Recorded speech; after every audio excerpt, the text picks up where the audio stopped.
Il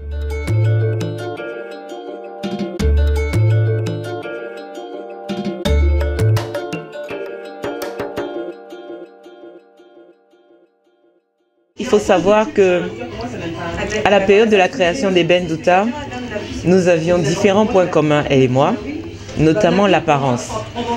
J'étais un cure-dent et puis plus tard, je suis devenue une saucisse allemande. Mais ça, c'est une autre histoire, hein. Donc je suis partie de cure-dent et j'étais très complexée par mon physique. J'avais vécu des situations où, en cherchant des petits boulots d'étudiants, parce que j'ai étudié 3 ans en Belgique, la bande dessinée. Je suis née, grandie, vécue au Cameroun. Je suis juste sortie du territoire pour la bande dessinée. Après, j'y suis rentrée.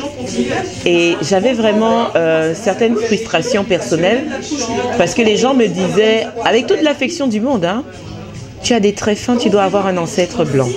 La façon dont c'était exprimé, c'était pas la meilleure façon, même pour me faire un compliment. Et d'autres me disaient, ouais, mais de toute façon, tu as forcément un ancêtre parce que t'es mince, donc voilà.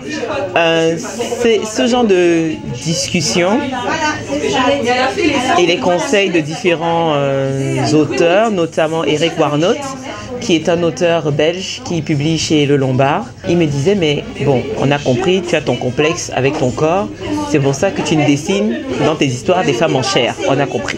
Mais pourquoi est-ce que tu n'écrirais pas une histoire sur quelqu'un comme toi? Je dis, oui, mais quelqu'un comme moi, ça n'a aucun intérêt, tu sais.